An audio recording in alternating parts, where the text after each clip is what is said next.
தமிழகத்தின் number 1 real estate நிறுவனம் அப்படின்னு அவங்களே சொல்லிக்கிறாங்க. நம்பர் 1 ரியல் எஸ்டேட் நிறுவனமான ஜி ஸ்கொயர் நிறுவனம் வருமான வரித்துறை அட்டாச் செய்திருந்த நிலத்தை பொதுமக்களுக்கு விற்பனை செய்து வருகிறார்கள். சரி, ஜி ஸ்கொயருக்கு தெரியாமல் அவங்க விற்பனை செய்திருக்கலான்ட்டு நீங்கள் சொல்லலாம். ஆனால் அப்படி அல்ல. வருமான வரித்துறை அட்டாச் பண்ண ஒரு ப்ராப்பர்ட்டி, அட்டாச் பண்ண டேட்டை நீங்கள் பார்க்கணும். 10/1/2024 10/1/2024 அட்டாச் பண்ண ப்ராப்பர்ட்டிஸை ஜி ஸ்கொயர் நிறுவனம் எங்களுக்கு இது தெரியாதுன்னு சொல்ல முடியாது. ஏன்னா யார் இன்கம் டேக்ஸ் அசஸியோ அந்த அசஸிக்கு தான் ஃபஸ்ட்டு அட்டாச்மெண்ட் ஆர்டர் அனுப்பப்படும். இந்த ஒரு தனியார் அமைப்புகள், பிஸ்னஸ் அமைப்புகள், ரியல் எஸ்டேட்டில் குறிப்பாக இருக்கக்கூடிய அமைப்புகள் அரசாங்கத்துக்கு எதிராக ஒரு வார்த்தை பேச மாட்டார்கள். ஸோ கிரெடாய் அமைப்பு வெளிப்படையாக விளம்பரமே தருகிறது என்றால் எந்த அளவுக்கு மூச்சு முட்டும் நெருக்கடியில் ரியல் எஸ்டேட் தொழில் சிக்கி தவிக்கிறது. தமிழகத்தில் ரியல் எஸ்டேட்டோட விலை கண்ணா பின்னாவென்று உயர்ந்திருக்கிறது. 84 லட்சம் வீட்டு மனைக்கு HDFC வங்கி 75 லட்சம் கடனாக கொடுத்திருக்கிறது. இது போன்ற கடன்களை எந்த வங்கியும் தராது. 80 முதல் 90% நிதி உதவியை வீட்டு வசதி கடனை HDFC வங்கி இதற்கு அளித்திருக்கிறது. திராவிட முன்னேற்ற கழகம் சட்டவிரோதமாக சம்பாதித்த பணத்தை, கருப்பு பணத்தை வெள்ளையாக்குவதற்காகத்தான் ஜி ஸ்கொயர் நிறுவனமே நடத்தப்படுகிறது. இந்த மணி லாண்டரிங்கை செய்கிறது யாருன்னு பார்த்தீங்கன்னா முதல்வர் திரு மு க ஸ்டாலின். திரு மூர்த்தி அவர்கள் மதுரையிலே 300 கோடிக்கு மிகப்பெரிய கல்யாண மண்டபத்தை கட்டியிருக்கிறார். இதுவும் முதல்வர் திரு ஸ்டாலின் அவர்களுக்கு தெரியும். அவரையும் மாற்றவில்லை. ஏன் மாற்றவில்லைன்னா இவரே தான் துபாய்க்கு போய் மணி லாண்டரிங் பண்ணிட்டு இருக்காரு. 6100 கோடி துபாயிலிருந்து முதலீடு வரும் என்று இவர்கள் சொல்லி ஒரு வருடம் கடந்து விட்டது. 10 பைசா வரவில்லை. இன்னைக்கு காலையில் நான் சென்னை மாநகர காவல் ஆணையர் அலுவலகம் சென்று ஒரு புகார் ஒன்றை அளித்திருக்கிறேன். அந்த புகாரில் என்ன இருக்குன்னு கேட்டிங்கன்னா, தமிழகத்தின் நம்பர் 1 ரியல் எஸ்டேட் நிறுவனம் அப்படின்னு அவங்களே சொல்லிக்கிறாங்க. நம்பர் 1 ரியல் எஸ்டேட் நிறுவனமான ஜி ஸ்கொயர் நிறுவனம் வருமான வரித்துறை அட்டாச் செய்திருந்த நிலத்தை பொதுமக்களுக்கு விற்பனை செய்து வருகிறார்கள். சரி, ஜி ஸ்கொயருக்கு தெரியாமல் அவங்க விற்பனை செய்திருக்கலான்ட்டு நீங்கள் சொல்லலாம். ஆனால் அப்படி அல்ல. ஜி ஸ்கொயர் ஏகப்பட்ட தமிழ்நாடு பூரா ப்ராஜெக்ட் பண்ணிகிட்டு இருக்காங்க. ஆந்திரா மற்றும் கர்நாடகாவிலும் ப்ராஜெக்ட் செய்வதாக அவர்கள் சொல்லிக் கொள்கிறார்கள். இந்த மாதம் பிப்ரவரி மாதம் 9/2/2024 அன்று ஜி ஸ்கொயர் சென்னை நாவலூரில் அரோரா ஃபேஸ் 2 என்ற திட்டத்தை லான்ச் பண்ணியிருக்காங்க. அந்த ப்ராஜெக்டை லான்ச் பண்ணும்போது அவர்கள் வெளியிட்ட பத்திரிகை குறிப்பில் ஜி ஸ்கொயர் நிறுவனத்தின் உரிமையாளர் பாலா என்கிற ராமஜெயம் என்ன சொல்கிறார் என்றால், நாங்கள் ஏற்கனவே ஃபேஸ் 1 போட்டோம். அந்த ஃபேஸ் 1ல் எல்லா பிளாட்டும் விற்று போயிடுச்சு. இப்போது இந்த ஃபேஸ் 2லையும் 1-2 பிளாட்டு தான் இருக்குது. நீங்கள் வேகமாக இந்த பிளாட்டுகளை வாங்கி கொள்ளுங்கள்னு சொல்லிட்டு முக்கியமான ஊடகங்களிலெல்லாம் அந்த பாலாவோட செய்தி குறிப்பு வெளியாகி இருக்கிறது. இந்த நாவலூரில் ஃபேஸ் 2ல் ஜி ஸ்கொயரோட ப்ராஜெக்டில் இருக்கக்கூடிய சர்வே நம்பர்கள் என்ன என்று கேட்டீர்கள் என்றால், predominantly survey numbers 2 survey numbers 100 and 101. அந்த 100ல் part 1, part 2, part 3, part A, Bன்னு சொல்லிட்டு ஏகப்பட்ட சர்வே நம்பர்ஸ் இருக்குது. இப்போது இந்த ஃபேஸ் 2லையும் சேம் சர்வே நம்பர்ஸ் தான் இருக்குது. ஸோ ஜி ஸ்கொயர் போடுற இந்த அரோரா ஃபேஸ் 2 லே அவுட்டு இதே சர்வே நம்பர் கொண்ட ப்ராப்பர்ட்டி தானா அப்படின்றத எப்படி உறுதி செய்கிறது என்று பார்த்தீர்கள் என்றால், தமிழக அரசின் ரியல் எஸ்டேட் ரெகுலேட்டரி அத்தாரிட்டி என்ற இண்டிபெண்ட் பாடியில் தமிழ்நாட்டில் ரியல் எஸ்டேட் டெவலப் பண்ணுற அத்தனை பேரும் பதிவு செய்து அவர்கள் திட்டத்துக்கு ஒப்புதல் பெற வேண்டும். ஜி ஸ்கொயர் அவ்வாறு ரெரால ரியல் எஸ்டேட் ரெகுலேட்டரி அத்தாரிட்டியில் சப்மிட் பண்ணி ஒப்புதல் பெற்ற அந்த ப்ரொப்போசலில் இருக்கக்கூடிய சர்வே எண்கள் நாவலூர் கிராமம், திருப்போரூர் தாலுகா சர்வே எண்கள் 100 மற்றும் 101 ஆகிய இந்த ப்ராஜெக்ட்ஸ் தான் ரெரால ஜி ஸ்கொயர் அப்ரூவல் வாங்கியிருக்கிறாங்க. வருமான வரித்துறை அவர்களது 10/1/2024 நாளிட்ட உத்தரவின்படி நான் சொன்ன இந்த 100 and 101 சர்வே நம்பர்ஸை அட்டாச் பண்ணியிருக்காங்க. இதற்கான ஆதாரம் எங்கே இருக்கிறது என்று கேட்டீர்கள் என்றால், இந்த 100 மற்றும் 101 நாவலூர் கிராமத்தை சேர்ந்த சர்வே எண்களுக்கான என்கம்பரன்ஸ் சர்டிஃபிகேட், வில்லங்க சான்று என்று சொல்வார்கள் அல்லவா, அதை நீங்கள் அப்ளை பண்ணி பார்த்தீர்கள் என்றால், நான் சொல்கிற இந்த 100 மற்றும் 101 சர்வே நம்பர்கள் அந்த வருமான வரித்துறையோட உத்தரவில் இருக்குது. அதே சர்வே நம்பர்களுக்கு தான் ஜி ஸ்கொயர் இந்த அரோரா ஃபேஸ் 2 ப்ராஜெக்டில் அப்ரூவல் வாங்கியிருக்கிறாங்க. ஸோ இப்போது டு சப்மிட் அப் இது என்னன்னு பார்த்தீங்கன்னா, வருமான வரித்துறை அட்டாச் பண்ண ஒரு ப்ராப்பர்ட்டி, அட்டாச் பண்ண டேட்டை நீங்கள் பார்க்கணும். 10/1/2024 10/1/2024 அட்டாச் பண்ண ப்ராப்பர்ட்டிஸை ஜி ஸ்கொயர் நிறுவனம் எங்களுக்கு இது தெரியாதுன்னு சொல்ல முடியாது. ஏன்னா யார் இன்கம் டேக்ஸ் அசஸியோ அந்த அசஸிக்கு தான் ஃபஸ்ட்டு அட்டாச்மெண்ட் ஆர்டர் அனுப்பப்படும். Income tax provisionally we are attaching the following immovable ப்ராப்பர்ட்டின்ற அந்த உத்தரவை முதலில் யார் இன்கம் டேக்ஸ் அசஸியோ அந்த அசஸிக்கு தான் கொடுப்பாங்க. ஜி ஸ்கொயர் நிறுவனர் பாலா என்கிற ராமஜெயத்துக்கிட்டே இந்த அசஸ்மெண்ட் ஆர்டர் கொடுக்கப்பட்டிருக்கும். அப்படி கொடுக்கப்பட்ட பிறகும் அவர் 9/2/2024 அன்னைக்கு நீங்கள் எல்லோரும் வாங்கிக்கிங்க, சீக்கிரமாக விற்று போகும், 1-2 பிளாட்டு தான் அவைலபிளாக இருக்குது, எந்த பிளாட்டாக இருந்தாலும் வாங்கிக்கிங்கன்னு விற்பனை செய்கிறார். ரைட்டுங்களா? இது ஒரு போர்ஷன். கடந்த வாரம் முதல் ரியல் எஸ்டேட் தொழிலை நடத்துபவர்களின் சங்கமான கிரெடாய் என்கிற அமைப்பு பிரபல நாளிதழ்களில் விளம்பரம் வெளியிட்டிருந்ததை பார்த்திருப்பீர்கள். இங்கிலீஷு, தமிழ் எல்லாத்துலேயும் இந்த விளம்பரம் வந்துச்சு, நீங்கள் பார்த்துருக்கலாம். இந்த விளம்பரத்தில் கிரெடாய் என்ன சொல்கிறாங்கன்னா, கொள்கை உருவாக்குபவர்களுக்கு ஒரு வேண்டுகோள், பதிவு மற்றும் முத்திரை தீர்வை கட்டணங்களின் உயர்வை திரும்பப் பெறுங்கள். முத்திரை தீர்வை மற்றும் பதிவு கட்டண உயர்வு தமிழ்நாட்டில் வீட்டு வசதி மலிவு விலையிலும் மற்றும் எளிதில் கிடைப்பதிலும் பெரும் சிரமத்தை ஏற்படுத்துகிறது அப்படின்னு சொல்லிட்டு கீழே அவங்க ஒரு டேபுலர் காலம் மாதிரி போட்டிருக்காங்க அந்த அட்வர்டைஸ்மெண்ட்டில். இதை நீங்கள் பார்க்கணும். இது சில லட்சம் ரூபாய்கள் செலவாகும் முழுப்பக்க வண்ண நாளிதழ் விளம்பரம் தருவதற்கு. தமிழ்நாட்டின் முக்கியமான நாளிதழ்கள் அத்தனையிலும் முழுப்பக்க விளம்பரங்களை கிரெடாய் அமைப்பு, நார்மலாக இந்த மாதிரி அசோசியேஷன்ஸ், அதுவும் பிஸ்னஸ் அசோசியேஷன்ஸ் அரசுக்கு எதிராக மூச்சு கூட விடமாட்டார்கள் என்பது உங்கள் அத்தனை பேருக்கும் தெரியும். கடந்த ஒரு வாரமாக இந்த விளம்பரம் எல்லா நாளேடுகளிலும் வந்து கொண்டிருக்கிறது. அதில் அவங்க கீழே சொல்கிறாங்க பாருங்கள், கவர்மெண்ட் ரிவைஸ் பண்ண ரேட் என்னன்றதை இந்த விளம்பரத்திலே போட்டிருக்காங்க. 50 லட்சத்திற்கும் குறைவான அடுக்குமாடி குடியிருப்புக்கு 31/3/2023 அன்று உள்ளபடி பதிவு கட்டணம் 1.28 லட்சம்.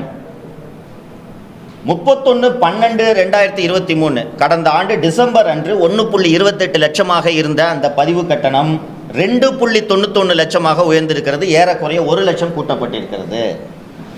இதன் அதிகரிப்பு, இந்த பர்சன்டேஜ் எவ்வளவு அதிகரித்திருக்கிறது என்று நீங்கள் பார்த்தீர்கள் என்றால், தமிழக அரசு 8 மாதங்களில் 126.44% பதிவு கட்டணம் மற்றும் முத்திரை கட்டணங்களை அதிகரித்திருக்கிறது.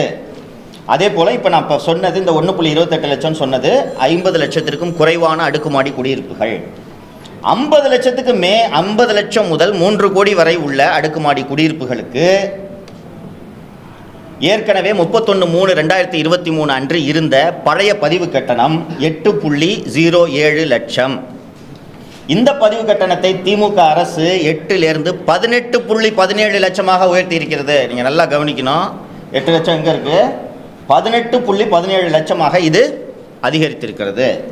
அதே போல் 3 கோடிக்கு மேலே இருக்கக்கூடிய அடுக்குமாடி குடியிருப்புகளுக்கான கட்டணம் மார்ச் 2023 அன்று 15.77 லட்சம் இருக்கிறது.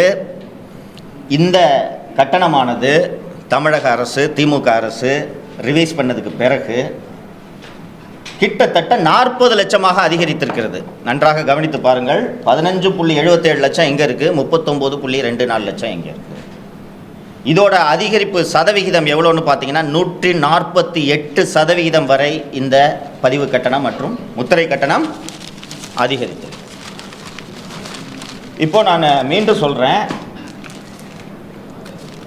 இந்த ஒரு தனியார் அமைப்புகள், பிஸ்னஸ் அமைப்புகள், ரியல் எஸ்டேட்டில் குறிப்பாக இருக்கக்கூடிய அமைப்புகள் அரசாங்கத்துக்கு எதிராக ஒரு வார்த்தை பேச மாட்டார்கள்.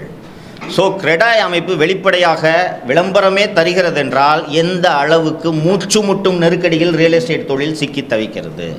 சரி, திராவிட அரசு இது போன்ற பல்வேறு திட்டங்களை செயல்படுத்தி வருகிறது. திராவிட அரசில்தான் கடந்த 3 ஆண்டுகளில் மட்டும் 4 முறை பதிவு கட்டணம் உயர்த்தப்பட்டிருக்கிறது என்பதை நீங்கள் அனைவரும் அறிவீர்கள். நேற்று கூட முத்திரை கட்டணம் மற்றும் பதிவு கட்டணம் அதிகரிப்பது தொடர்பான வழக்கு ஒன்று சென்னை உயர்நீதிமன்றத்தில் விசாரணைக்கு வந்தது. தனி நீதிபதி ஒருவர் தமிழக அரசு தான் தோன்றித்தனமாக உயர்த்திய பதிவு மற்றும் முத்திரை கட்டணத்திற்கு தடை விதித்தார். அப்படி விதிக்கப்பட்ட தடைக்கு எதிராக தமிழக அரசு மேல்முறையீடு செய்து நேற்று ஒரு டிவிஷன் பெஞ்சில் அதற்கு தடை உத்தரவு பெற்றிருக்கிறார்கள். அதாவது எளிமைப்படுத்தி சொல்ல வேண்டும் என்றால், தமிழகத்தில் ரியல் எஸ்டேட்டோட விலை கண்ணா பின்னாவென்று உயர்ந்திருக்கிறது. இப்போது நான் ஏற்கனவே அந்த அரோரா ஃபேஸ் 2 ப்ரெஸ் ரிலீஸ் கொடுக்கும்போது அவர் பாலா என்கிற ராமஜெயம், ஃபேஸ் 1 நாங்கள் போட்ட எல்லா ப்ராப்பர்ட்டியும் விற்று போச்சு, 1-2 பிளாட்டு தான் இருக்குது, வாங்கிக்கிங்க, இல்லைன்னா உங்களுக்கு கிடைக்காது அப்படின்னு சொல்லியிருக்காருன்னு பார்த்தோம். ஃபேஸ் 1 அதுவும் நாவலூர் தான், திருப்பூர் தாலுக்கா தான். ஃபேஸ் 1 ஜி ஸ்கொயர் ஒரு 50லேருந்து 60 ஏக்கர் நிலத்தை மொத்தமாக வாங்கியிருக்கிறார்கள். மொத்தமாக வாங்கி அதை தான் ஜி ஸ்கொயர் லேஅவுட்டு போட்டு ரீட்டைலர்ஸ்க்கு விற்கிறாங்க. சரி, ஜி ஸ்கொயர் இந்த நிலத்தை, அந்த நாவலூரில் இருக்க அந்த நிலத்தை மொத்தமாக யாரிடமிருந்து வாங்கினார்கள் என்று பார்த்தீர்கள் என்றால், ETA Ascon trust for education and welfare. இந்த இடிஏ என்ற பெயரை நீங்கள் கேள்விப்பட்டிருக்கலாம், இப்போது இல்லை, 1960களிலேயே கேள்விப்பட்டிருக்கலாம். இடிஏ ஸ்டார் குழுமத்தோடு திராவிட முன்னேற்ற கழகத்தின் தொடர்பு என்பது மிக மிக நெருக்கமானது. அந்த காலத்திலேயே கருணாநிதி மணி லாண்டரிங் பண்ணுறதுக்கு இடிஏ நிறுவனம் உதவி இருக்கிறது. முதலாக திரைப்படத்தில் நடிக்கக்கூடிய ஹீரோவான கருணாநிதியின் மகன் திரு மூக்க முத்து நடித்த பிள்ளையோ பிள்ளை என்ற படத்தை ஒரு சூப்பர் ஸ்டாரோட படத்தை விலைக்கு வாங்குற மாதிரி அப்போது பல லட்சம் இருக்கும், பல லட்சம் ரூபாய்க்கு இடிஏ ஸ்டார் விலை கொடுத்து வாங்கியது அந்த படத்தை டிஸ்ட்ரிபியூஷன். அப்போது சர்க்காரியா கமிஷனில் இந்த விவகாரம் விசாரணைக்கு வந்தபோது அவங்க இடிஏ கிட்ட கேட்குறாங்க, ஏங்க ஒரு புது ஆக்டர், அந்த படம் ஓடுமா கூடாதுன்னு தெரியாது, எப்படி இதை வாங்கினீங்கன்னா? அவரை பார்க்கும்போதே எங்களுக்கு இவர் மிகப்பெரிய ஹீரோவாக வருவார் என்று தெரிந்ததால் அதிக விலை கொடுத்து இந்த படத்தை வாங்கினோம் என்று சொன்னார்கள். ஆக இடிஏ குழுமத்துக்கும் திராவிட முன்னேற்ற கழகத்துக்குமான தொடர்பு 50 ஆண்டு காலத்திற்கும் அதிகமான தொடர்பு. 2006 திமுக ஆட்சியில் கலைஞர் மருத்துவ காப்பீட்டு திட்டம் என்ற ஒரு திட்டம் அறிமுகப்படுத்தப்பட்டது. அந்த திட்டத்துக்கான அந்த மெடிக்கல் இன்சூரன்ஸ், மெடிக்ளைம் இன்சூரன்ஸ், அந்த திட்டத்துக்கான ஒப்பந்தம் யாரிடம் சென்றது என்று கேட்டீர்கள் என்றால் இடிஏ ஸ்டார் குழுமத்திற்கு தான் சென்றது. இது மட்டுமல்லாமல் இடிஏ மற்றும் திராவிட முன்னேற்ற கழகத்துக்கான தொடர்பு குறித்த அத்தனை ஆதாரங்களும் இடிஏ ஸ்டார் குழுமம் தொடர்பான இடிஏ ஸ்டார் மற்றும் திராவிட முன்னேற்ற கழகத்துக்கும் உண்டான தொடர்புகள் குறித்து மிக மிக விரிவாக 2G புலன் விசாரணையில் பதிவு செய்யப்பட்டிருக்கிறது என்பதை நாம் அத்தனை பேரும் அறிவோம். ஷாஹித் பல்வா எல்லாம் மணி லாண்டரிங்லாம் அங்கேருந்து தான் போயிட்டு வந்தது. இப்போது நான் சொன்ன விவகாரங்களையும் முதல்வர் முதலீடுகளை ஈர்க்கிறேன் என்று கடந்த பிப்ரவரி 2023 குடும்பத்தோடு துபாய்க்கு சுற்றுலா சென்றதையும் நீங்கள் இணைத்து பார்த்தால் திமுகவுக்கும் இடிஏவுக்குமான தொடர்பு தெரிய வந்துவிடும். அந்த இடிஏ கிட்ட இருந்து தான் ஜி ஸ்கொயர் இந்த நிலத்தை வாங்கி லேஅவுட் போட்டு விற்பனை செய்கிறார்கள். ஆச்சுங்களா? இப்போது பாலா சொல்கிறார்ல, நாங்கள் எல்லாத்தையும் விற்றுட்டோம், ஒரு பிளாட்டு கூட இல்லை அப்படின்ட்டு திரு பாலா சொல்லி இருக்கிறார். சரி, அந்த நிலத்தை எப்படி விற்றார்கள் என்று பார்ப்போம். உங்களில் பலருக்கு வீடு வாங்கின, சிலருக்கு வீடு வாங்கின, வீட்டு மனைகள் வாங்கின அனுபவங்கள் இருக்கலாம். வங்கிகள் வீடுகளுக்கு வீடு அல்லது வீட்டு மனை வாங்க கடன் கொடுக்கும்போது இருவேறு அளவீடுகளை வைத்திருப்பார்கள். வீடு வாங்குவதற்கான நிதி உதவி கடன், வீட்டு வசதி கடன், அதாவது ஹவுசிங் லோனு, ஃப்ளாட்டு வாங்கினீங்கன்னா அரவுண்ட் 70 to 80%, அரவுண்டு 80% ஃபண்டு பண்ணுவாங்க. கையிலேருந்து நம்ம டவுன் பேமெண்ட்டு 10% 20% போட்டால் போதும். ஏன் அடுக்குமாடி குடியிருப்புகள் மற்றும் வீடுகளுக்கு வங்கிகள் கூடுதலாக கடன் தருகிறார்கள் என்றால், அந்த ப்ராப்பர்ட்டி இம்மீடியட்டாக இன்கம் ஈல்டு பண்ணும். நீங்கள் இப்போ ஒரு ஃப்ளாட்டு வாங்குறீங்க, அதை வாங்கி வாடகை விட்டிங்கன்னா அதுலேருந்து உங்களுக்கு ஒரு வருமானம் வரும். ஆனால் வீட்டு மனைகள் எந்த வருமானத்தையும் ஈட்டி தராது. அதனால் வங்கிகள் எப்போதுமே வீட்டு மனை வாங்குவதற்கு 60% மேல், அதிகபட்சம் 65% தருவாங்க. 60% மேல் எந்த வங்கியும் வீட்டு மனை வாங்க வீட்டு கடன் தராது. இப்போது அந்த திருப்போரூர் தாலுக்கா நாவலூரில் அரோரா ஃபேஸ் 1ல் எல்லா பிளாட்டும் வித்துடுச்சுன்னு சொல்லிட்டு ஜி ஸ்கொயர் பாலா என்கிற ராமஜெயம் சொல்லியிருக்கிறார் என்பதை நாம் பார்த்துருக்கோம். இப்போ அதை எப்படி விற்றாங்க அப்படின்னு பார்ப்போம்.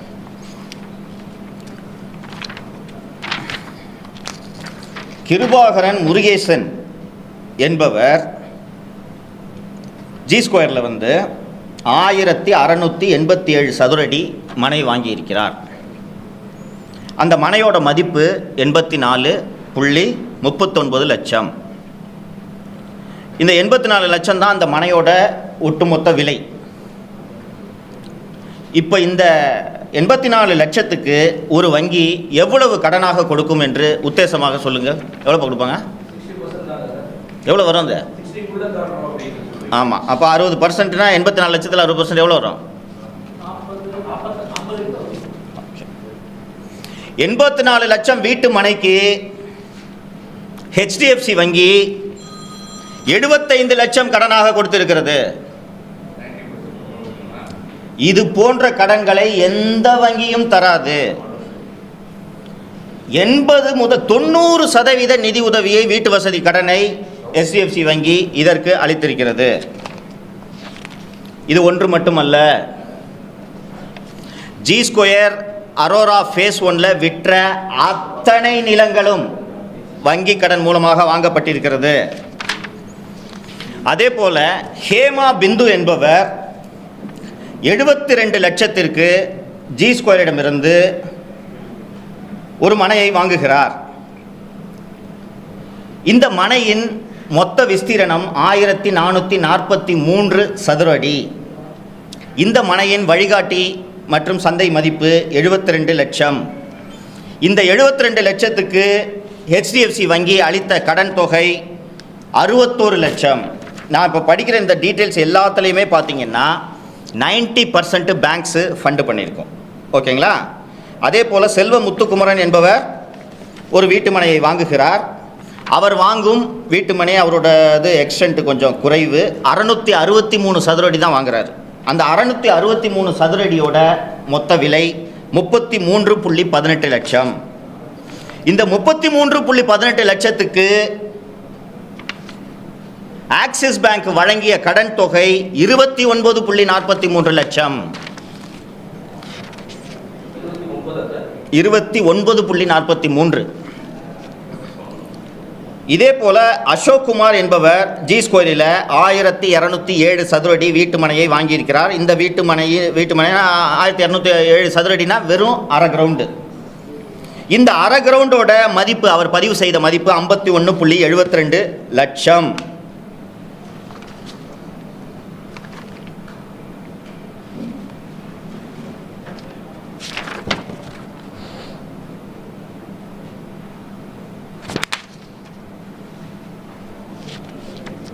அசோக் குமார் மன்னிக்கணும், நான் இப்போ திருப்பி படிக்கிறேன். அசோக் குமார் என்பவர் ஜி ஸ்கொயரில் 1207 சதுரடி நிலத்தை வாங்கியிருக்கிறார். அசோக் குமார் வாங்கின அந்த அரை கிரவுண்டோட மதிப்பு 60.38 லட்சம். இந்த 60.38 லட்சம் வீட்டு மனைக்கு HDFC வழங்கிய கடன் தொகை 51.72 லட்சம். அதே போல ஜெயபாரதி என்பவர் வாங்கியிருக்கிறார். ஜெயபாரதி கொஞ்சம் அதிக இடத்துக்கு, அவரும் அரை கிரவுண்டு தான் வாங்கியிருக்காங்க. ஜெயபாரதி 1258 சதுரடி வீட்டு மனையை ஜெயபாரதி என்பவர் வாங்கியிருக்கிறார். அதன் சந்தை மதிப்பு 1.25 கோடி.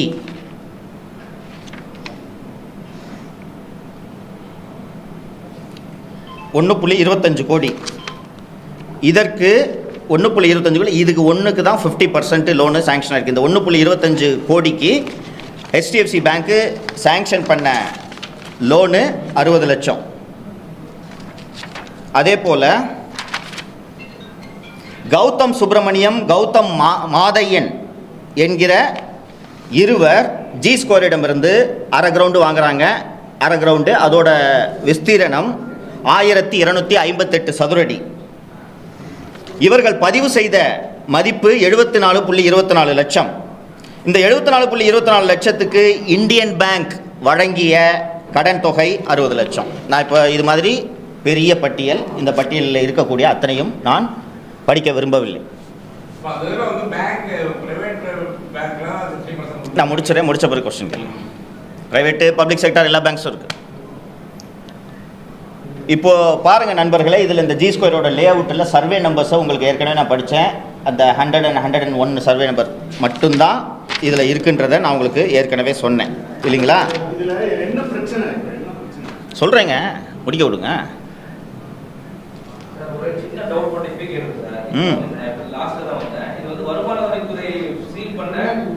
அது தனி, அது தனி, இது தனி. இது வந்து நான் இப்போ சொல்ல வரதை முடித்த உடனே உங்களுக்கு புரியும், அது தனி. ஓகேவா?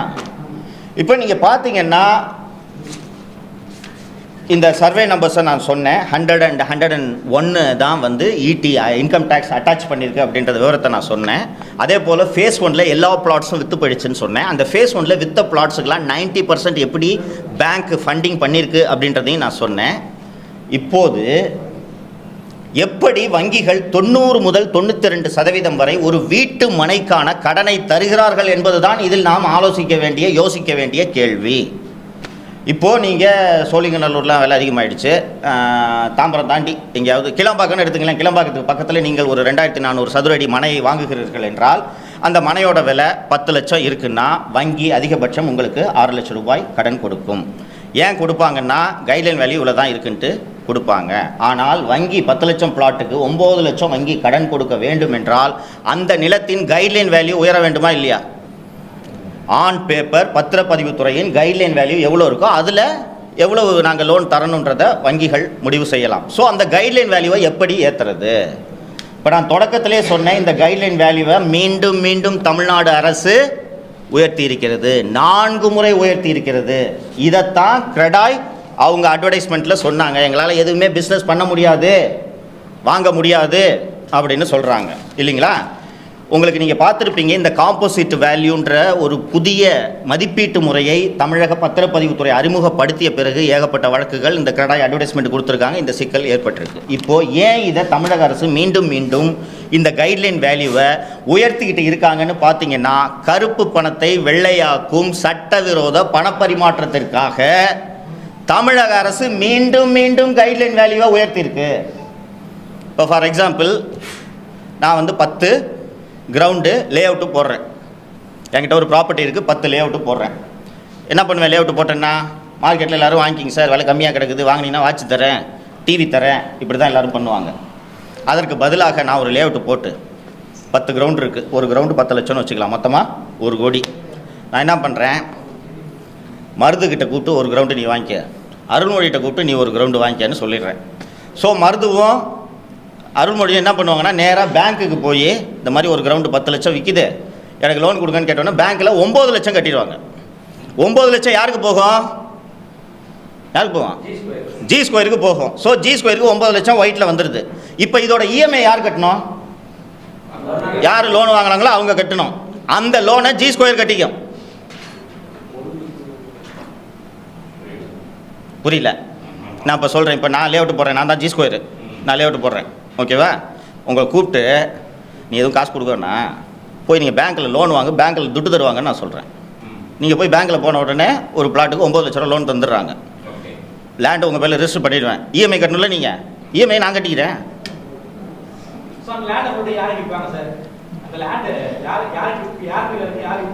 நான் தானே உன்னை வாங்கவே சொல்கிறேன், நீ எடுத்துகிட்டு ஓடிடுவியா?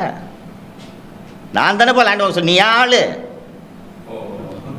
இது நன்றாக உன்னிப்பாக பார்த்தீர்கள் என்றால் இது வெறும் மணி லாண்ட்ரிங். உங்களுக்கு தெரியும் நண்பர்களே, இந்தியா முழுக்க அரசுக்கு வருவாயை அதிகரிக்கணுன்றது எல்லா அரசுகளுக்கும் நோக்கம் இருந்தாலும் பத்திரப்பதிவுத்துறை இப்படி கைட்லைன் வேல்யூவை சட்டவிரோதமாக கிரெடாய் வந்து வெளிப்படையாக விளம்பரம் கொடுக்குற அளவுக்கு ஏன் உயர்த்த வேண்டும்? ஒரு காரணம் இருக்கணும் இல்லையா? எல்லாரும் புலம்புறாங்க, ஸ்டாம்ப் டியூட்டி அதிகம், ரெஜிஸ்ட்ரேஷன் சார்ஜ் அதிகம்ன்றாங்க. மீண்டும் மீண்டும் ஏன் அரசு இதை உயர்த்தி கொண்டிருக்கிறது? ஏன் உயர்த்துகிறது என்றால் ஏன் அந்த மதிப்பை ஏற்றினாதான் வங்கிகள் கடன் கொடுக்க முடியும். இப்போது இதில் வங்கிகளுக்கு இதில் ஏதாவது சிக்கல் இருக்கான்னு கேட்டிங்கன்னா, வங்கிகளுக்கு மகிழ்ச்சி. ஹவுசிங் லோனே போகாமல் இருந்துகிட்டு இருக்கிற ஒரு நேரத்தில் கரெக்டாக ஹவுசிங் லோனுக்கு, அதுவும் வீட்டு மனைக்காக ஹவுசிங் லோன் கேட்டு வர்றாங்க. கரெக்டாக மாதம் மாதம் இஎம்ஐ வருது, சரி கட்டலை. வங்கிகளுக்கு என்ன பிரச்சனை? மனை எடுத்துக்கலாமா? இப்போ வங்கிகளுக்கு வின் சுச்சுவேஷன். வங்கிகளுக்கு பணம் வந்துடும், ஜி ஸ்கொயருக்கு பணம், ஏராளமான பணம் ஒயிட்டில் வந்துடும், எவ்ரிபடி இஸ் ஹாப்பி. ஆனால் இப்போ இந்த வங்கி இப்போது 1 கோடி ரூபாய் ப்ராப்பர்ட்டிக்கு 90 லட்சம் வங்கிகள் கடன் கொடுக்குறாங்கன்ட்டு சொன்னேன்ல. ஆனால் அந்த ப்ராப்பர்ட்டியோட வேல்யூவே 50 லட்சம். கடன் வாங்க வேண்டும் என்பதற்காகவே திட்டமிட்டு ஜி ஸ்கொயருக்காக பத்திரப்பதிவுத்துறை மீண்டும் மீண்டும் மதிப்பை கைட்லைன் வேல்யூவை உயர்த்தி கொண்டே இருக்கிறார்கள். உங்களுக்கு இந்த ரியல் எஸ்டேட் துறையில் இன்றைக்கி நிலவக்கூடிய இந்த சிக்கல் அத்தனை பேருக்கும் தெரியும். மீண்டும் மீண்டும் முத்திரை கட்டணம், பதிவு கட்டணத்தை அரசு உயர்த்துவது ஜி ஸ்கொயரோட பிளாட்ஸை விற்கிறதுக்காக. நண்பர்களே, உங்களுக்கு நன்றாக தெரியும், 2021 திமுக ஆட்சிக்கு வரும்போது ஜி ஸ்கொயர் அந்த ஆண்டு சமர்ப்பித்த ஆண்டு கணக்குகளில் 3 கோடி ரூபாய் நஷ்டம் காட்டியிருக்கிறார்கள். அந்த ஜி ஸ்கொயர் எப்படி சார் ஒரே வருஷத்தில் 8000 கோடி டேர்ன் ஓவர் பண்ண முடியும்? இது சாத்தியமா? இப்படி உலகத்தில் மிக எளிதாக ஒரே வருஷத்தில் 8000 கோடி பிஸ்னஸ் டேர்ன் ஓவர் பண்ணுறது சாத்தியம் என்றால் எல்லாரும் இதை பண்ண மாட்டாங்களா? ஜி ஸ்கொயருக்கு மட்டும் எப்படி இந்த வருமானம் வந்தது என்று கேட்டீர்கள் என்றால், இப்படித்தான் இந்த வருமானம் வந்தது. இன்னொரு முக்கியமான விஷயத்தை சொல்லிடுறேன். இந்த 2 சர்வே நம்பர் சொன்னேன் இல்லைங்களா, 100 மற்றும் 101. ஒரு வருடத்தில் மற்றும் பத்திரப்பதிவு துறையில் 2000 என்ட்ரி இருக்குது இந்த சர்வே நம்பருக்கு. 2 சர்வே நம்பருக்கு எப்படி ஒரே வருஷத்தில் 2000 என்ட்ரி வரும்? ஸோ இப்போ இந்த சர்வே நம்பருக்கு நீங்கள் ஒரு வருஷத்துக்கான ஈஸியை போட்டு பார்த்தீங்கன்னா 2000 என்ட்ரிஸ் வருது. யார் சர்வே நம்பருக்கு ஈஸி போட்டு பார்த்தாலும் இது என்ன ஒரு பிளாட்டுக்கு ஒரு சர்வே நம்பருக்கு இத்தனை என்ட்ரிஸ் எப்படி வருதுன்னு சந்தேகம் ஏற்படும். இந்த சந்தேகம் யாருக்கும் ஏற்படாமல் தவிர்ப்பதற்காக இந்த சர்வே நம்பரோட ஈஸி மட்டும் வராது. நீங்கள் இப்போ அப்ளை பண்ணிங்கன்னா எடுக்க முடியாது. உங்கள் அத்தனை பேருக்கும் ஞாபகம் இருக்கும், இதுக்கு முன்னாடிலாம் 2 வருஷத்துக்கு இல்லை, குறிப்பாக திமுக ஆட்சி வர்றதுக்கு முன்னாடிலாம் எந்த பிளாட்டுக்கு யார் வேணாலும் ஈஸி போட்டு எடுக்கலாம். நீங்கள் அந்த டிஎன் ரெஜினெட்ன்ற ஒரு வெப்சைட் இருக்குது, உள்ளே போனீங்கன்னா அப்ளை பண்ணிங்கன்னா எடுக்கலாம். ஆனால் இன்று நடுவில் ஒரு கட்டுப்பாடுகளை அரசு கொண்டு வந்தது. ஆதார் கார்டை சப்மிட் பண்ணணும், ரிஜிஸ்டர் பண்ணணும், ஃபோன் நம்பர் கொடுக்கணும், ஓடிபி வந்தால் தான் எடுக்க முடியும்ன்று ரெஸ்ட்ரிக்ஷனை கொண்டு வந்தாங்க. ஒரு பொதுமக்களிடமிருந்து எதிர்ப்பு தெரிவித்ததும் பதிவு மட்டும் பண்ணால் போதும் அப்படின்ற ஒரு கட்டுப்பாடை அவர்கள் கொண்டு வந்தாங்க. கேட்டால் இதுக்கு டெக்னிக்கலாக சாஃப்ட்வேர் அப்கிரேட் பண்ணணும்லாம் சொல்லியிருக்காங்க. நான் சொன்னேன், இந்த 2000 என்ட்ரியும் வெளியில் வராமல் தடுக்கிறதுக்கு இவர்கள் முயற்சி செய்கிறார்கள் என்று. இதை உறுதி செய்வதற்காக நவீன் என்ற துணை பதிவாளரை திருப்போரூர் பத்திரப்பதிவு அலுவலகத்திற்கு இதற்காகவே நியமித்தார்கள்.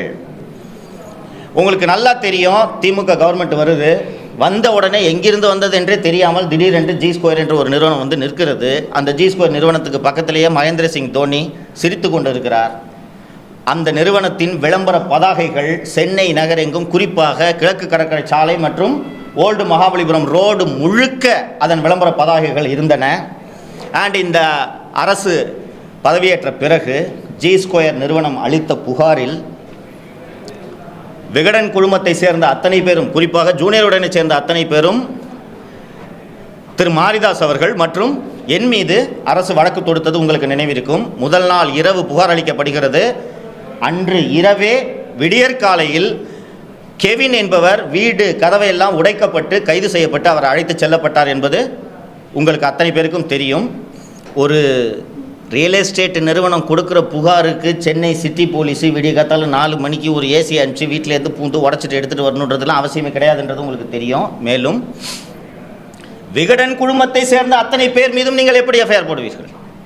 இது நடந்துச்சுன்று தெரியும். அது இந்த வழக்கு இன்னைக்கு நீதிமன்றத்தில் நிலுவையில் இருக்குது. இத்தனை வேகமாக அரசு ஏன் ஜி ஸ்கொயருக்காக இயங்குகிறது என்பதை யோசித்து பார்த்தீர்கள் என்றால், திராவிட முன்னேற்ற கழகம் சட்டவிரோதமாக சம்பாதித்த பணத்தை, கருப்பு பணத்தை வெள்ளையாக்குவதற்காகத்தான் ஜி ஸ்கொயர் நிறுவனமே நடத்தப்படுகிறது. இந்த மணி லாண்டரிங்கை செய்கிறது யாருன்னு பார்த்தீங்கன்னா முதல்வர் திரு மு.க. ஸ்டாலின். ஏன் முதல்வர் மு.க. ஸ்டாலின் இந்த மணி லாண்டரிங்கில் ஈடுபடுகிறார் என்று நான் குற்றம் சுமத்துகிறேன் என்றால், ஜி ஸ்கொயர் நிறுவனத்திற்காக முத்திரைத்தாள் கட்டணங்கள், கைட்லைன் வேல்யூ, இது எல்லாத்தையும் மீண்டும் மீண்டும் மாற்றியது யார்? பத்திரப்பதிவுத்துறை. இங்கே பார்த்தீங்கன்னா ஒவ்வொரு ஊருக்கும் ஒரு ரேட்டு இப்போ ரீசெண்டாக இந்த காம்போசிட் வேல்யூன்னு ஒன்று இன்ட்ரடியூஸ் பண்ணியிருக்காங்கன்றது உங்களுக்கு தெரியும். அந்த ரேட்டை 3ஆக பிரிக்கிறாங்க. பேசிக், மாடரேட், ப்ரீமியம். இந்த ப்ரீமியம் எல்லாம் பார்த்தீங்கன்னா குறிப்பாக சில இடங்கள் மணப்பாக்கம், மேடவாக்கம், மணப்பாக்கத்துக்கெல்லாம் 12,000 ரூபாய் கட்டணம் விதிக்கப்பட்டிருக்குது. இது மாதிரி ஒவ்வொரு ஏரியாவுக்கும் ஒவ்வொரு ரேட்டை இந்த கவர்மெண்ட்டு நிர்ணயம் பண்ணியிருக்கு. இதுதான் குழப்பத்தை ஏற்படுத்தியிருக்குன்றதை நான் சொன்னேன். இப்படி இந்த ரேட்டெல்லாம் உயர்த்துறது நேரடியாக ஜி ஸ்கொயருக்கு பலனளிக்குதுன்றதையும் நான் சொன்னேன். இதை ஏற்றினா தான் பேங்க் 90% ஃபண்டு பண்ணுவாங்க. அப்போ இதை ஏற்றுறது யார்? மினிஸ்டர் திரு மூர்த்தி மற்றும் பத்திரப்பதிவுத்துறையின் அரசு செயலர் திருமதி நிர்மலா ஐஏஎஸ் அவர்கள். இந்த 2 பேரையும் அந்த பதவிக்கு நியமனம் செய்தது யார்? முதல்வர் மு க ஸ்டாலின். இப்போ முதல்வர் மு க ஸ்டாலினுக்கு இங்கே தப்பு நடக்குதுன்னு தெரிஞ்சுச்சுன்னா மூர்த்தியையும் நிர்மலாவையும் மாற்றுறதுக்கு எவ்வளவு நேரம் ஆகும்? அவர் மாற்றவில்லை. திரு மூர்த்தி அவர்கள் மதுரையிலே 300 கோடிக்கு மிகப்பெரிய கல்யாண மண்டபத்தை கட்டியிருக்கிறார். இதுவும் முதல்வர் திரு ஸ்டாலின் அவர்களுக்கு தெரியும். அவரையும் மாற்றவில்லை. ஏன் மாற்றவில்லைன்னா இவரே தான் துபாய்க்கு போய் மணி லாண்டரிங் பண்ணிட்டு இருக்காரு. 6100 கோடி துபாயிலிருந்து முதலீடு வரும் என்று இவர்கள் சொல்லி 1 வருடம் கடந்து விட்டது. 10 பைசா வரவில்லை. அப்போ துபாய்க்கு எதுக்கு போனீங்க? நான் சொல்கிறேன், அங்கே போய் ஈட்டிஏ உரிமையாளர் சலாவுதீனை சந்திச்சாரா?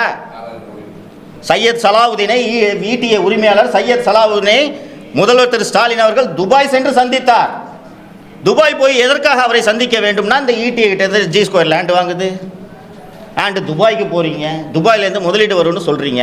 இப்போது திரு மூர்த்தி மற்றும் திருமதி நிர்மலா ஆகியோரை வைத்து பத்திரப்பதிவு துறையை வைத்து இவர்களது பணத்தை வெள்ளையாக்குவதற்காக தான் ஜி ஸ்கொயர் நிறுவனமே நடைபெறுகிறது. இதில் எனக்கு எந்த விதமான சந்தேகமும் இல்லை. ஒரு அரசாங்கமே, நீங்கள் ஒரு அரசு எப்படிங்க இதெல்லாம் பண்ணணும் வியப்படையலாம். ஒரு அரசாங்கம் மணல் கடத்துமா? அரசாங்கம் ஜிஎஸ்டி இவேஷன் பண்ணுமா? மணலை பண்ணியிருக்காங்களா இல்லையா? ஸோ அரசாங்கமே எப்படி மணல் கடத்தலில் ஈடுபட்டதோ அதே போல அரசாங்கமே சட்டவிரோத பணப்பரிமாற்றத்தில் ஈடுபட்டிருக்கிறது. அந்த சட்டவிரோத பணப்பரிமாற்றம் ஜி ஸ்கொயர் மூலமாக நடக்கிறது. இந்த சட்டவிரோத பணப்பரிமாற்றத்தை முன்னின்று செய்பவர் முதல்வர் திரு மு க ஸ்டாலின். அமலாக்கத்துறை முதல்வர் திரு மு க ஸ்டாலின் அவர்கள் மீது வழக்கு பதிவு செய்து விசாரணை நடத்த வேண்டும். அவரது துபாய் பயணம் குறித்து விசாரிக்க வேண்டும். ஏன் 3 ஆண்டுகளுக்குள் 4 முறை பத்திரப்பதிவு கட்டணம், முத்திரை கட்டணம் மாற்றப்பட்டது என்பதை அமலாக்கத்துறை விசாரிக்க வேண்டும். ஒரு அரசாங்கமே ஒரு தனியார் நிறுவனத்துக்காக ரூல்ஸை மாற்றுறது எப்படி சரியா இருக்கும்? இதைத்தான் கிரெடாய் நிறுவனம் அந்த விளம்பரத்தில் முதல் பகுதியிலேயே என்ன கொடுத்துருக்காங்கன்ட்டு நீங்கள் பார்த்தீங்கன்னா, கொள்கை உருவாக்குபவர்களுக்கு ஒரு வேண்டுகோள். யார் கொள்கையை உருவாக்குவது? மு க ஸ்டாலின் அவருக்கு தான் இந்த வேண்டுகோள். பதிவு மற்றும் முத்திரை தீர்வை கட்டணங்களின் உயர்வை திரும்ப பெறுங்கள். இப்போ நான் சொன்னது கரெக்டாக வருதுங்களா? ஏன் திருப்பி ஏற்றுறீங்க? ஜி ஸ்கொயருக்காக ஏற்றுறீங்க. அப்போ ஜி ஸ்கொயருக்காக வேலை செய்யக்கூடிய முதல்வர் தானே மணி லாண்டரிங்கில் ஈடுபடுகிறார். அதனால் மத்திய அரசு உடனடியாக தலையிட்டு தமிழக அரசு, குறிப்பாக முதல்வர் திரு மு க ஸ்டாலின் அவர்கள் மீது சட்டவிரோத பணப்பரிமாற்ற சட்டத்தின் கீழ் வழக்கு பதிவு செய்து விசாரணை நடத்த வேண்டும். இந்த 3 ஆண்டுகளில் ஜி ஸ்கொயர் பதிவு செய்த அத்தனை வீட்டு மனைகளின் பதிவுகள் குறித்தும் விரிவான விசாரணையை மத்திய அரசு நடத்த வேண்டும் என்பதைத்தான் இந்த நேரத்தில் தெரிவித்துக் கொள்ள விரும்புகிறேன். கொஸ்டின்ஸ் கேளுங்க. One by one. நீங்க சொன்ன மாதிரி இப்போ வந்து அந்த மணிக்காண்டு நடக்குதுன்னு சொன்னேன். ஏன் இதனால அமலாக்கத்துறை இருக்கு? அமலாக்கத்துறை தொடர்ந்து வந்து தமிழகத்துக்கு அங்கங்க போய் ரைடு பண்றாங்க, எல்லாம் பண்ணக்கூடிய சூழல்ல ஏன் இதனால அவங்க பண்ணாம இருக்காங்க? உங்களுக்கு தெரிஞ்ச விஷயம் ஏன் அமலாக்கத்துறைக்கு தெரியல? நல்லா கேட்டீங்க. அமலாக்கத்துறை அவர்களுக்கு வர்ற ப்ரெடிகேட் அஃபென்ஸில் தான் ப்ரூவ் பண்ண முடியும். ஓகேங்களா? நானும் 2 வருஷமாக தான் ஜி ஸ்கொயரை ஃபாலோ பண்ணிகிட்ருக்கேன். ஆனால் நாவலூரில் நடந்த இந்த ஒரு ப்ராஜெக்டை டீப்பாக டாக்குமெண்ட்லாம் எடுத்து பார்க்கும்போது தான் எனக்கு இந்த விவரம் தெரிய வருது. நான் வந்து இந்த என்கம்பரன்ஸ் சர்டிஃபிகேட்ஸ் படித்தேனே, இது வெறும் 3 மாதத்துக்கானது. 3 மாதத்துக்கான இந்த என்கம்பரன்ஸ் சர்டிஃபிகேட்டை எடுத்து படித்த போதே எனக்கு 60 லட்ச ரூபா லேண்டுக்கு 58 லட்ச ரூபா பேங்க் லோன் தர விவரங்கள் எனக்கு தெரிய வருகிறது. அமலாக்கத்துறையில் யார் இதை விசாரிச்சிருப்பாங்கன்னு நீங்கள் நினைக்கிறீங்க? அமலாக்கத்துறை எப்போது விசாரணையில் இறங்கும்? ஒரு எஃப்ஐஆர் பதிவு செய்து அந்த வழக்கிலிருந்து தான் அமலாக்கத்துறை உள்ளே வர முடியும். இப்போது இதை இன்னொன்று சிம்பிளாக சொல்கிறேன். இந்த ப்ரெஸ் மீட் வைக்கிறதே அமலாக்கத்துறை விசாரிக்கணுன்றதுக்காக வச்சுக்கோங்க.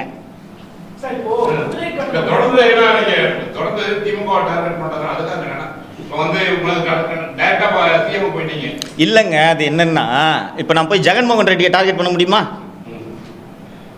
நான் இங்கே இருக்கேன், தமிழ்நாட்டு முதல்வர் தான் நான் டார்கெட் பண்ண முடியும். கரெக்டுங்களா? ஜெகன்மோகன் ரெட்டி ஆந்திராவில் இருக்கவங்க டார்கெட் பண்ணுவாங்க. அதனால் எனக்கு அது அவசியம் இல்லை.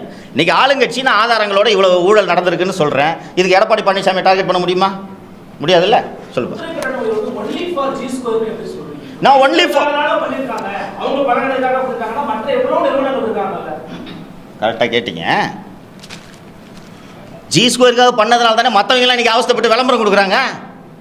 மற்ற பேங்க் லோன் கொடுக்குறாங்க. அப்போ நீங்கள் அந்த ஜி ஸ்கொயருக்கு வந்து லோன் கொடுக்குறாங்கன்னு சொன்னாங்க. அந்த HDFC பேங்க் மற்ற பேங்க் வேற ரியல் எஸ்டேட்டுக்கு வந்து இதில் கொடுத்துருக்காங்களா? யாருக்கும் கொடுக்கல. அப்பார்ட்மெண்ட் வேற, வீட்டு மனை வேற. லோன்ன்றது ஒரே இதுதான். அபார்ட்மெண்ட் வேற, வீட்டு மனைன்றது எல்லாருக்கும் எல்லாம் தெரியும். ஆனா லோன்ன்றது லோன் தானே. கரெக்ட் தான்.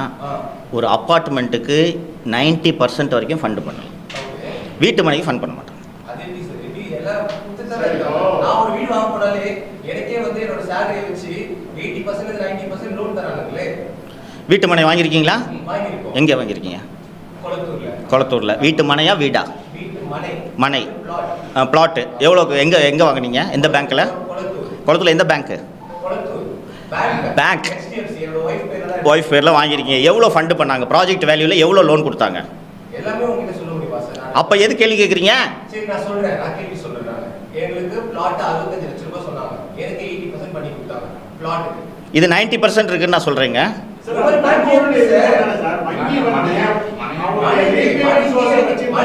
ஒருத்தரா பேசுங்க.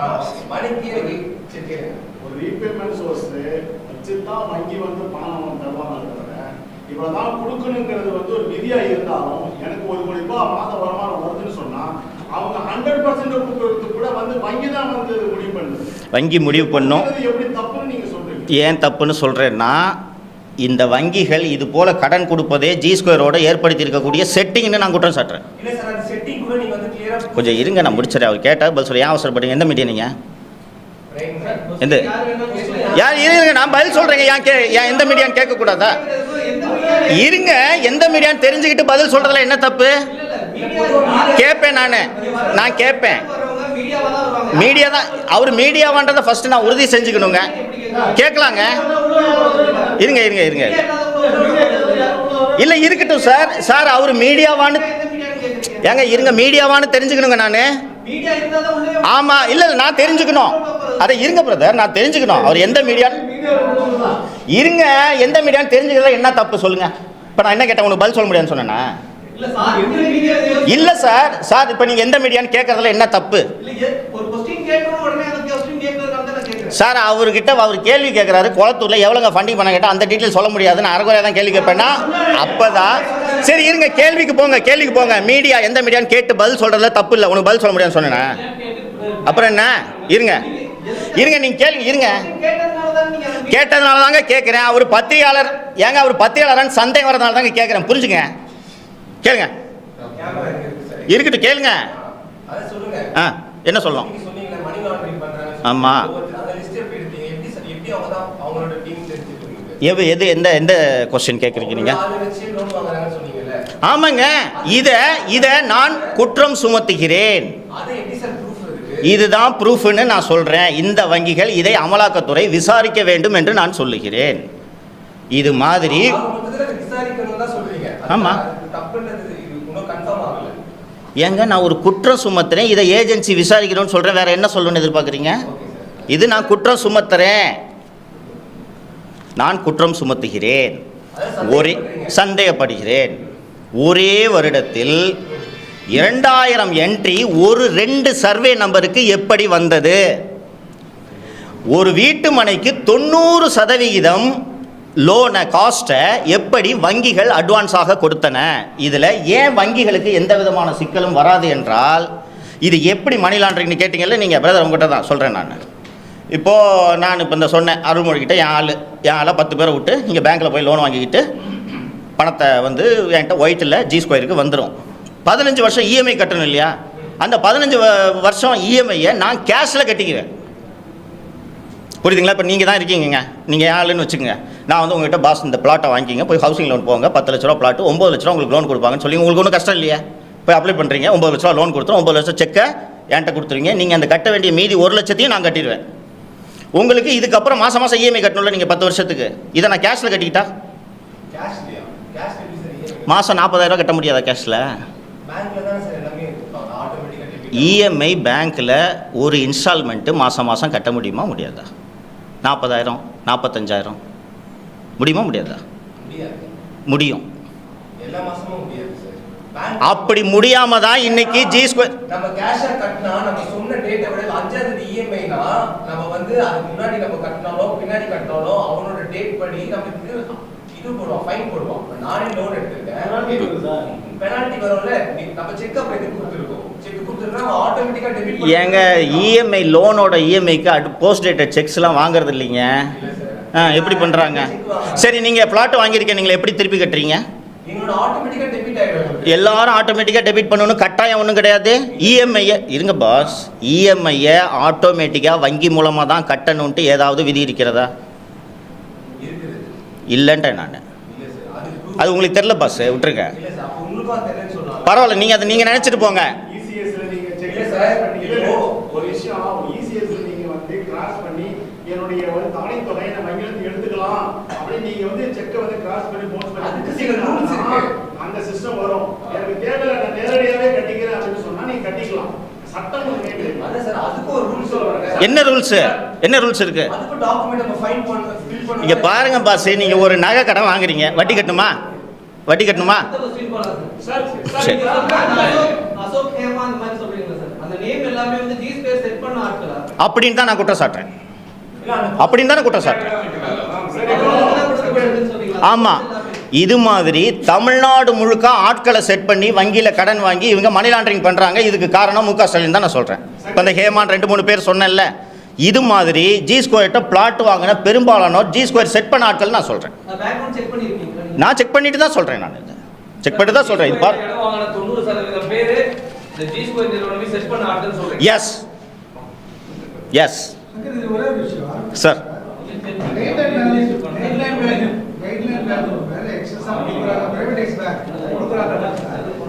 நேஷனலைஸ்ட் பேங்க் இருக்காங்கல்ல, அவங்க எதுக்கு ஒரு கம்ப்ளைண்ட் பண்ணாங்க மத்திய அரசு? இது மாதிரி பிரைவேட் பேங்க்ஸ் வந்து கைட்லைன் மேல கொடுக்குறாங்க, நேஷனலைஸ்ட் பேங்க் வந்து ஆஃபர் பண்றது இல்ல அப்படின்னு ஒரு குற்றச்சாட்டு. இவங்க சம் மோட்டிவா ஒரு தனியார் நிறுவனத்துக்கு, தனியார் கட்டுமான நிறுவனத்துக்கு சார் பப்ளிக் செக்டர் பேங்க்ஸும் இதில் இருக்குது. இல்ல இருக்குல்ல, it is also included in your version. But அவங்க they are also complaining against that person. Sir, ஒரு பேங்க்கோட பர்வியூ என்னன்னு பாருங்கள். நீங்கள் பேங்க் மேனேஜர், 1 கோடி ரூபாய் ப்ராப்பர்ட்டி, நீங்கள் உங்களோட ரெஸ்பான்சிபிலிட்டி பேங்க்கு கொடுத்த பணம் ரெக்கவரி ஆகுமான்றது பார்க்கறது தான், இல்லைங்களா? ரீபேமெண்ட் ரெக்கவரி ஆகுதான்னு பார்க்கணும். கட்டலை, என்பி ஆகுது. என்பி ஆனால் உங்களோட பணம் வருதான்னு தானே பேங்க் பார்க்கணும். ஓகேவா? 1 கோடி ரூபாய் ப்ராப்பர்ட்டியை நான் உங்கள்கிட்ட பிளட்ஜ் பண்ணிட்டு தானே நான் வாங்குறேன். ஏன்னா இந்த ஈஸியில் பார்த்தீங்கன்னா எப்படி இந்த லோன் அமௌண்ட்டை நான் கரெக்டாக சொல்கிறேன்னா, ஃபஸ்ட்டு வாங்கின பார்ட்டிக்கு 60 லட்ச ரூபாய்க்கு பதிஞ்சிருக்கு. அதுக்கு கீழே அதே ப்ராப்பர்ட்டியை பேங்க் பேரில் 50 லட்ச ரூபாய்க்கு பதிஞ்சிருக்கு. அப்போ லோன் எவ்வளோ? 50 லட்ச ரூபா. ஸோ இன்னைக்கு இந்த property stands in the name of the bank. EMI கட்டலைன்னா பேங்க் வில் டேக், பேங்க் எடுத்துகிட்டு போயிடுவாங்க. பேங்க்குக்கு நஷ்டம் இல்லை இல்லையா? ஆனால் வங்கிகள் இப்போது நெருக்கடியை சந்திக்க போகின்றன. ஏன் சொல்கிறேன்னா, 1 கோடி ரூபாய்க்கு 90 லட்சம் லோன் வாங்கியிருக்காங்கன்னு சொல்கிறேன்ல, அந்த ப்ராப்பர்ட்டியோட வேல்யூவே 50 லட்ச ரூபா.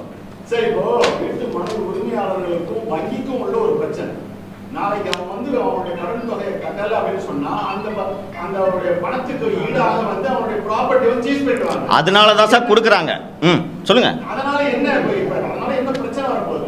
வாங்கினவனுக்கும் கொடுத்தவனுக்கும் உள்ள பிரச்சனை. கரெக்ட். முதலமைச்சர் மு க ஸ்டாலின் வந்து எப்படி வந்து வந்து இது தலையிடுறாரு, இது வந்து மறைமுகமான ஒரு பிசினஸ் பண்றாரு, எப்படி நீங்க குற்றச்சாட்டீங்க? அந்த டிரான்சாக்ஷனுக்கு உதவி செய்யறது ஸ்டாலின் தான் சொல்றேன். இப்போ நீங்க சொன்னீங்கல்ல, வங்கி ஒருத்தர் வாங்குறாரு, வங்கி கொடுக்குது, இது அவங்க 2 பேருக்குள்ள பிரச்சனைன்னு நீங்க சொல்றீங்கல்ல.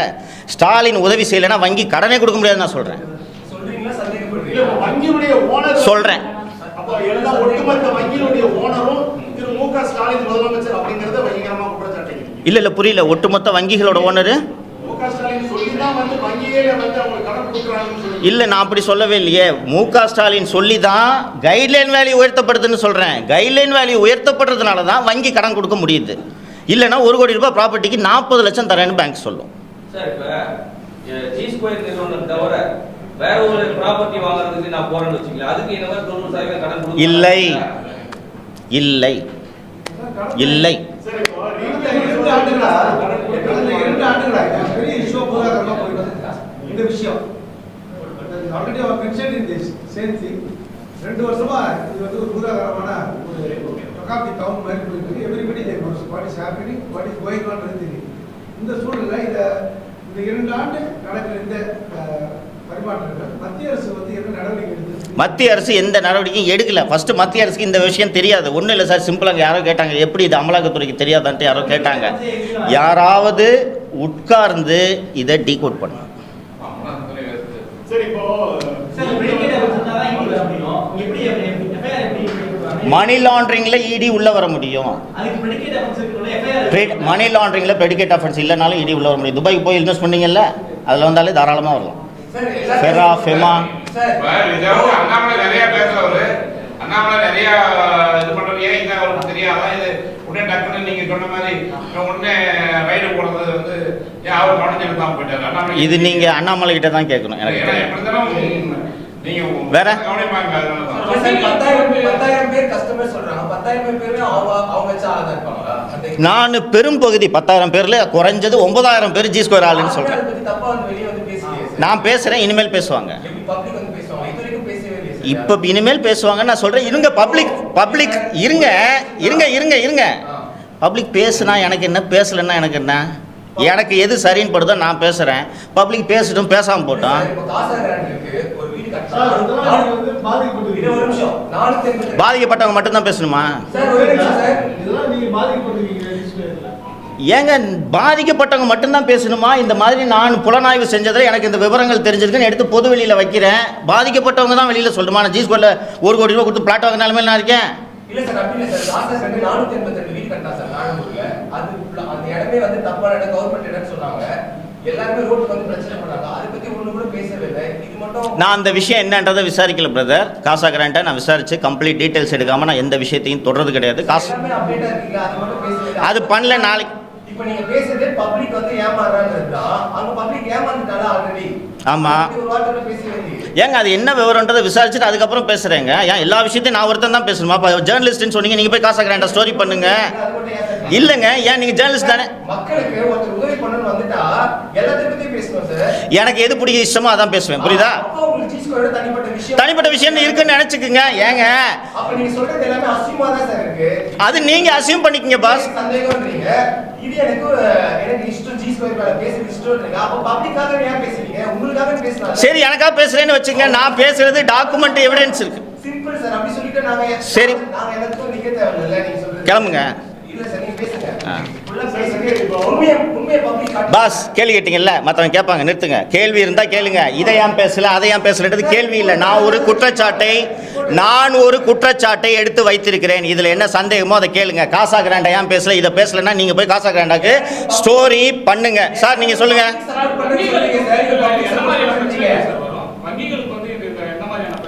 வங்கிகளுக்கு உடனடியாக எந்த பிரச்சனையும் பெரிதாக வராது. இஎம்ஐ கட்டிக்கிட்டு இருக்கிற வரைக்கும் எந்த பிரச்சனையும் வங்கிகளுக்கு வராது. ஆனா இப்போது எப்படி அது நம்ம சொல்ல முடியாது. இது அந்த சரியான முறையில் வங்கிகள் செயல்படுகிறதா இல்லையான்றதை தான் விசாரிக்கணுன்றதுக்காக தான் நான் சொல்றேன். எனக்கு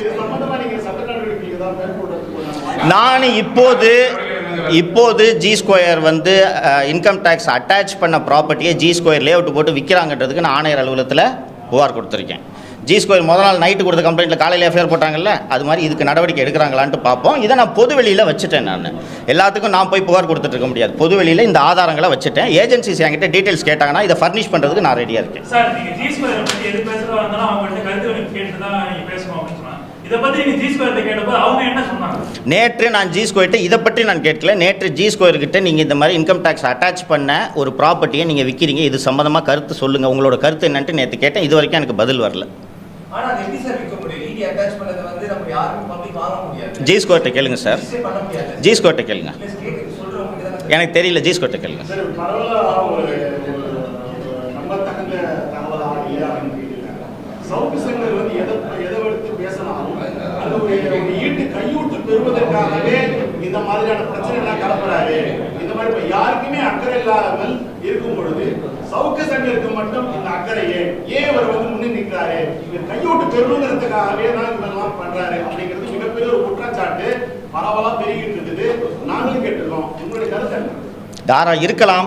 உண்மை என்னன்னு விசாரித்து கண்டுபிடிச்சு நீங்களே செய்தி வெளியிடுங்கள். மகிழ்ச்சி. டபுள் என்ட்ரி எவ்வளோ நாள் பீரியடா? எந்த டபுள் என்ட்ரி? ஒரே சர்வே நம்பர் ரெண்டு வருது, அது எவ்வளோ? இது இப்போ தான் நான் ஃபஸ்ட்டு வந்து ஆக்சுவலி வந்து இந்த இன்கம் டேக்ஸ் அட்டாச் பண்ண ப்ராப்பர்ட்டியை விற்கிறாங்கன்றதை கண்டுபிடிச்ச பிறகு தான் நான் இந்த ப்ராப்பர்ட்டியை நான் கையில் எடுத்தேன். சரிங்களா? அதை எடுத்து விசாரிக்கும் போது தான் நாவலூர் ப்ராஜெக்டில் இது நடந்திருக்கு அப்படின்றது எனக்கு தெரியுது. பர்டிகுலர்லி அரோரா ஃபேஸ் 1 நடந்திருக்குன்னு தெரியுது. இப்போது கொஞ்சம் இருங்க, பேசிட்டு இருக்கேன்ல. சார் அவர் பண்றதுக்கு எதுவும் தப்பு இல்லைன்னு காட்டுறாங்க. இருங்க என்ன சண்டைக்கார மாதிரி பேசுறீங்க. இல்லை, அவர் சண்டை போடுறதா வந்திருக்காரு. அவர் சண்டை போடுறதா வந்திருக்காரு. இல்லை சார், அந்த மாதிரிலாம் சட்டம் எதுவும் இல்லைங்க சார். முதலமைச்சர் துபாய்க்கு சென்றது முதலீட்டுக்காகன்னு சொன்னார். முதலீட்டுக்காகத்தான் நான் இவர்களை பார்த்தேன் என்று சொன்னார். ஆனால் 1 வருடங்கள் கடந்தும் 2 வருடங்கள் கடந்தும் இன்னும் அந்த முதலீடுகள் வரவில்லை. அதனால் எதிர்க்கட்சித் தலைவர் எடப்பாடி பழனிசாமியும் ஒரு முதலீடு வாங்க போகிறாரா, இவரோட முதலீட்டை செய்ய போகிறாரான்ற குற்றச்சாட்டை சுமத்திருக்கார். எனக்கும் அந்த சந்தேகம் இருக்கிறது.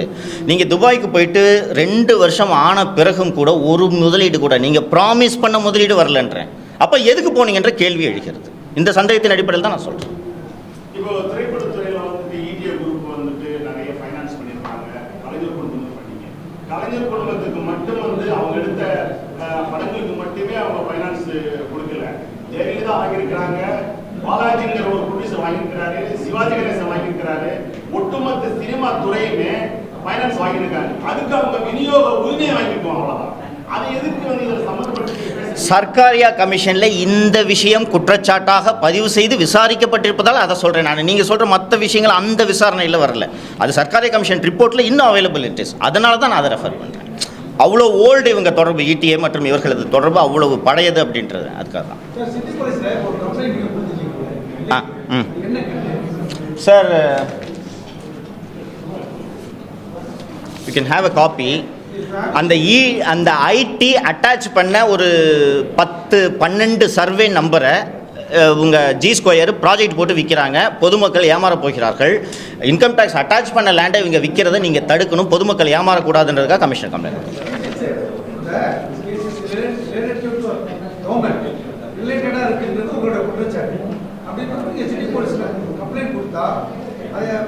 வாய்ப்பு இருக்கா? 100% ப்ரொசீட் பண்ண வாய்ப்பு இல்லைன்றது எனக்கு நல்லாவே தெரியும். அக்னாலஜ்மெண்ட் இருக்கு, கோர்ட்டை மூவ் பண்ணுறேன். எப்படி எடுப்பான்? நல்லா எடுப்பாங்களே ஜி ஸ்கொயர் மேலே. நல்லா கேட்டிங்க பிரதர். நான் இந்த நாவலூர் ப்ராஜெக்ட்டு ஒரு 3 மாதத்துக்கு தான் ஈஸி எடுத்தேன். பணம் கட்டணும், உங்களுக்கு தெரியும். ஈஸி எடுக்கிறதுக்கு 3 மாதத்துக்கு எடுத்தப்பவே பஞ்ச் ஆஃப் என்ட்ரிஸ். 1 வருஷத்துக்கு தான் நான் சொன்னேன்ல 2000 என்ட்ரிஸ் வருது. இது நாவலூர் ஃபேஸ் 1 ப்ராஜெக்ட்டுக்கு மட்டும். தமிழ்நாடு பூரா வித்துட்டேன்னு ஜி ஸ்கொயர் சொல்கிற ப்ராஜெக்ட்ஸோட ஈஸி எடுத்து இதில் வேலை அதிகம். இது எளிதாக பண்ண முடியாது. ஃபஸ்ட்டு நீங்கள் அந்த ஒவ்வொரு ப்ராஜெக்டோட சர்வே நம்பர் ஐடென்டிஃபை பண்ணணும். சர்வே நம்பர் ஐடென்டிஃபை பண்ணி ரெராவில் போய் அதுதான் இந்த சர்வே நம்பரான்னு டேலி பண்ணி அந்த சர்வே நம்பரை போட்டு ரெஜிஸ்ட்ரேஷன் ஆஃபீஸில் ஈஸி எடுக்கணும். அதான் பார்த்தா என்ட்ரிஸ் இவ்வளோ வருது. உங்களுக்கு பணம் கட்டிட்டு தான் நீங்கள் இருக்க முடியும். இது ஒரு ஆள் செய்ய கூடிய வேலை இல்லை. நானே 1 வருஷத்தை பார்த்துட்டு 3 மாதத்துக்கு தான் பணம் கட்டினேன். நான் 3 மாதத்துலேயே இவ்வளவு டீட்டெயில்ஸ் வந்திருக்கு. ஸோ நீங்கள் சொல்வது போல் தமிழகம் முழுக்க ஜி ஸ்கொயர் விற்பனை செய்த அந்த எல்லா வீட்டுமனை திட்டங்களையும் எடுத்து பார்த்தால் இது மாதிரி நாவலூர் மாதிரி பல இடங்களில் இவர்கள் விட்டிருக்கலாம்.